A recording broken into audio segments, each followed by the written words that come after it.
बंधुओं, ये जानते हुए भी जीव मोह क्यों करता है?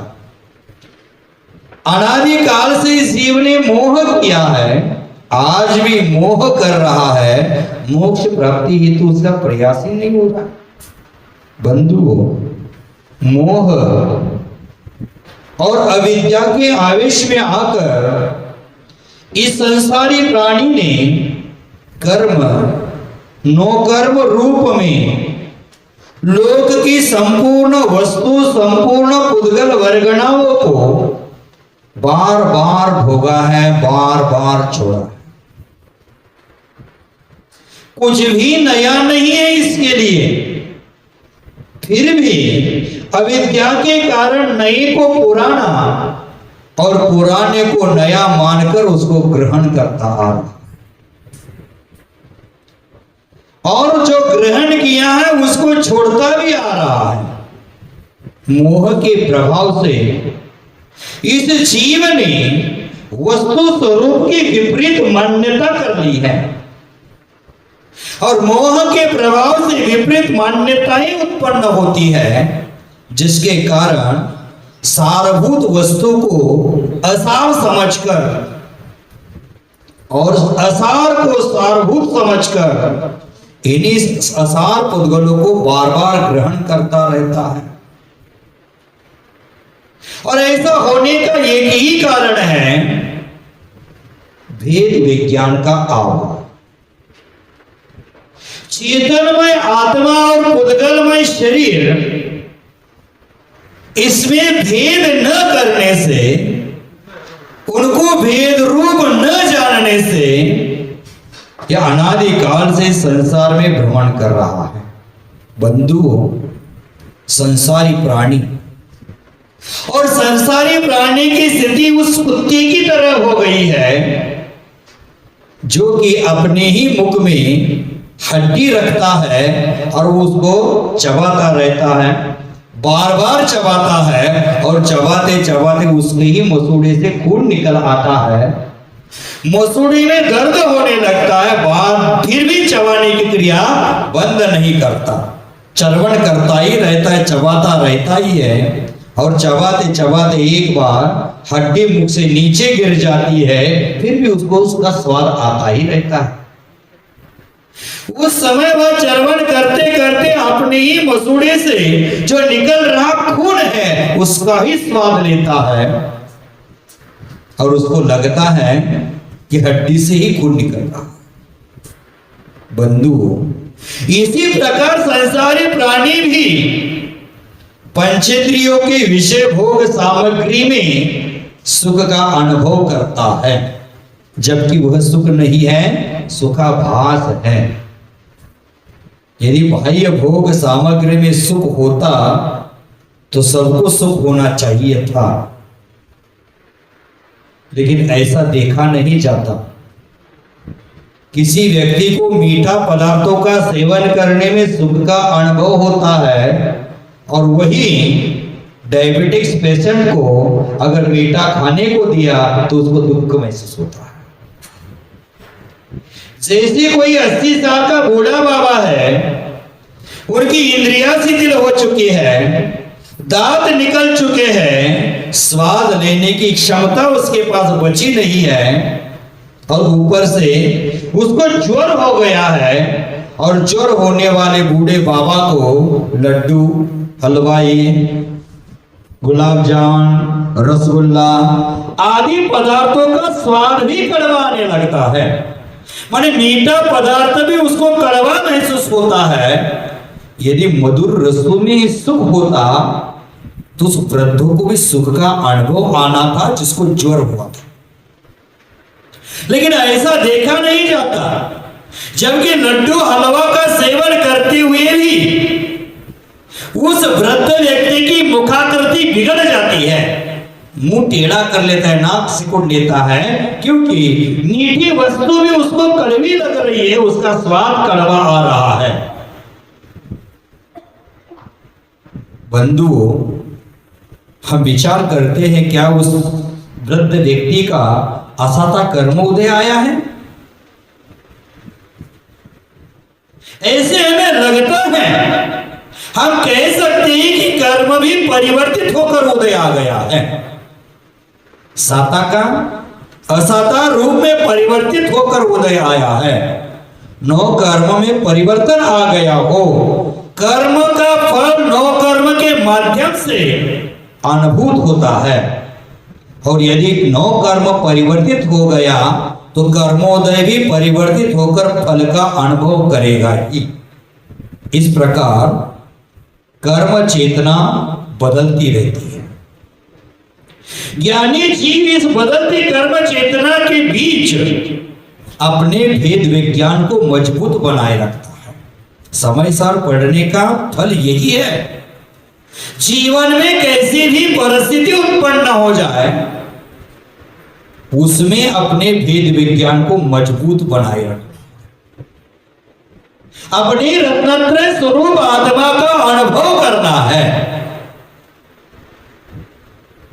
आनंद के समय तो धर्म हम खूब कर लेते हैं, लेकिन जब दुख का समय आता है, उसी समय हमें यह समय सार समझ करके उसमें भी आनंद की अनुभूति करने की कला सीखनी। बंधुओं, जिसके माध्यम से जो सुख का अनुभव करता है, उसी का नाम तो भेद विज्ञान है। हमें भेद विज्ञान के द्वारा आत्म सुख का अनुभव करना है। जो आत्म सुख का अनुभव करता रहता है, उसे ज्ञात होता है कि सुख का अनुभव न कर्म में है, न नौ कर्म में है, न शरीर में है, न परवस्तु में है।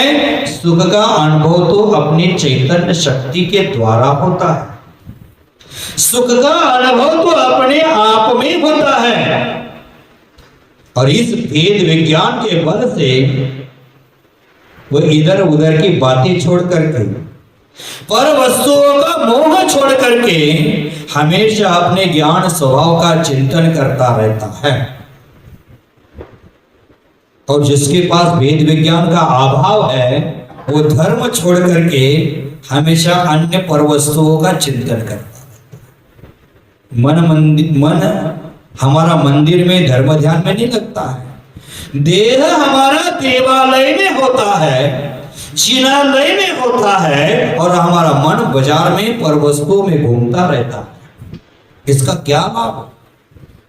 जब वेद विज्ञान की ज्योति प्रकट हो जाती है, तो घर दुकान में रहकर भी उस भेद विज्ञान के माध्यम से अपने आत्मा का अनुभव करना, आत्मिक सुख का अनुभव करने का प्रयास करता है। जैसे चक्रवर्ती का प्रसंग आपको याद होगा। चक्रवर्ती अपार संपत्ति का मालिक था, फिर भी वहां इंद्रिय सुखों से विरक्ति होकर आत्मिक सुख की ओर आकर्षित होते थे। हमें भी उस आत्मीय सुख की ओर आकर्षित होना है, तो हमारे लिए भेद विज्ञान की जागृति करके इधर उधर की बातों में न उलझते हुए ज्ञान स्वरूपी आत्मा का ही चिंतन करना चाहिए। दुनिया के सारे पदार्थों को उच्छिष्ट समझ करके, वमन के समान समझ करके उसको छोड़ने का प्रयास करें। कितनी बार हम भोगे हैं? वही भोग बार बार भोगते हैं, वही भोग बार बार भोगते हैं। भोग में हम फंसे हुए हैं, तो उस भोग से बाहर निकलना चाहिए। बार बार भोगने का मन भी नहीं करता वस्तु को, क्योंकि छोड़ने का मन भी नहीं कर रहा भेद विज्ञान के अभाव में। तो हमें वेद विज्ञान के जब जागृत हो जाता है, तो पर वस्तु को बार बार भोगने का मन नहीं करता, वह ग्लानि आती है और वह उस भोग उपभोग को छोड़ने का प्रयास करता है। मान लो आप भोजन कर रहे हैं और बीच में वमन हो जाए, तो आप क्या करते हैं? जिस भोजन को रुचि पूर्वक खा रहे थे, जिस भोजन को रुचि पूर्वक कर रहे थे, आप उसी भोजन को देखकर उल्टी सी आने लगती है, वमन सा होने लगता है। हम भोजन करना बंद करते हैं, संसारी प्राणी को तो छोड़ देता है, संसारी प्राणी को बार बार ग्रहण करने की इच्छा करता है। समझ गए? भोजन करते हुए वमन का अनुभव हो जाता है तो भोजन करना छोड़ देते हैं। लेकिन अनादिकाल से पुद्गल वरगड़ाओं को मैंने बार बार भोगा है, लेकिन उसको छोड़ने का आज तक मन नहीं करता। अनादिकाल से संसार में भ्रमण करते हुए पुनः पुनः राग द्वेष कर रहा है, अनादिकाल से करता आ रहा है, पुनः पुनः करता आ रहा है। उसको देखकर हमें ग्लानि क्यों नहीं आ रही है? ग्लानि न करने का मुख्य कारण है वेद विज्ञान का अभाव। बंधु, यह ग्लानि हमारे लिए आनी चाहिए। ये मोह के मदिरा हमने अनादिकाल से प्राशन कर ली है और अज्ञान के अंधकार में हम भ्रमण कर रहे हैं, मिथ्यात्व के अंधकार में हम भ्रमण कर रहे हैं। इस भ्रमण को छोड़ना पड़ेगा। तो इसीलिए आचार्य भगवान कहते हैं कि हम करता है, हम भोगता है। किसका करता भोगता है? आचार्य भगवान नेमिचंद्र स्वामी जी ने ग्रंथराज द्रव्य संग्रह जी में जीव के 9 अधिकार कहे हैं। कौन कौन से कहे? जीव करता है, भोगता है, जीवो गमो अमुत्तिकर्ता सदेह परिमाणो भोक्ता संसारत्थो सिद्धो सो विश्वसोट गई। जीव के 9 अधिकार क्या है? जीव उपयोग में है, अमूर्तिक है, करता है, भोगता है, स्व शरीर प्रमाण है, आदि आदि उसमें वर्णन किया है। तो हम करता भोक्ता कब तक है और किस द्रव्य का करता भोक्ता हो रहे हैं? यही आचार्य भगवान आज की गाथा में कहने जा रहे हैं। गाथा नंबर 24 देखेंगे, उसकी उत्थानी का समझ लेते हैं।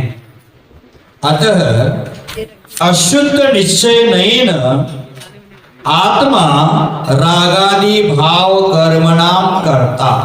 देखो क्या कहा?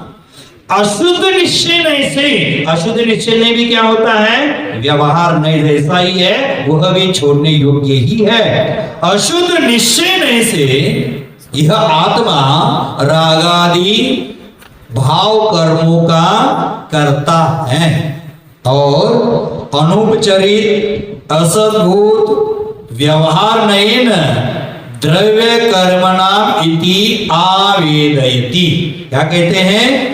अनुपचरित असद्भूत व्यवहार में से यह आत्मा द्रव्य कर्म का करता है। अशुद्ध निश्चय से रागादि भाव कर्म का करता है और अनुपचरित असद्भूत व्यवहार में से वह द्रव्य कर्म का करता है। और निश्चय से ना द्रव्य कर्म का करता है, ना भाव कर्म का करता है। वह तो अपने ज्ञान स्वरूप का करता और ज्ञान स्वरूप का ही भोगता है। यही आचार्य भगवान कहेंगे। हम राग द्वेष का कर्ता बने हैं, हम राग द्वेष करते हैं, राग द्वेष का कर्ता बने हैं अशुद्ध निश्चय से। करते कि नहीं राग द्वेष? और करते हैं और स्वयं को रागी द्वेषी भी मान लेते हैं। यही तो हमारा अनादिकाल का अज्ञान है। कल आचार्य भगवंतों ने कहा था, जब तक जीव वर्तमान समय में इन अजीव देहादिक में उपयोग रखता है, तब तक वह अज्ञानी है, तब तक वह बंध करता है। और जब जीव वर्तमान समय में अपने निशुद्धात्मा में उपयोग लगाता है, तब वह मोक्ष की प्राप्ति कर लेता है। तो हमें किसमें उपयोग लगाना है? शुद्धात्मा में। तो यहां कहा कि अशुद्ध निश्चय नहीं से जीव राग क्या करता है? असद्भुत व्यवहार, अनुपचरित असद्भुत व्यवहार नहीं से वह कर्मों का करता है। तो हम क्यों बन रहे हैं कर्मों का? हमें शुद्ध भाव का कर्ता बनना है। व्यवहार में इस संसारी जीव को जो अशुभ अशुभ भाव है, शुभाशुभ भाव है, उसका त्याग करके शुद्ध भाव करने का प्रयास करना चाहिए। देखिए हम सदोदित क्या कर रहे हैं? अशुभ भाव, पापाचरण का कार्य, शुभ भाव अल्प समय के लिए और अशुभ भाव दीर्घ समय के लिए। इस संसार में सुख देखा जाए तो राई के बराबर है, पोस्तो दाना के बराबर है, और दुख देखा जाए तो पर्वत के बराबर। फिर भी इस व्यक्ति को ये समझ नहीं आ रहा है मैं क्या करूं। देखो कहां कहां भटक चुके कौन कौन से गांव में, अब तो आकर बैठो काका रत्नत्र की नाव में। कितने भव में मैंने राग द्वेष किए, कितने भव में मैंने परद्रव्यों का कर्ता बना, लेकिन रत्नत्र की नौका प्राप्त नहीं हुई, इसलिए संसार समंदर का पार नहीं पा सका।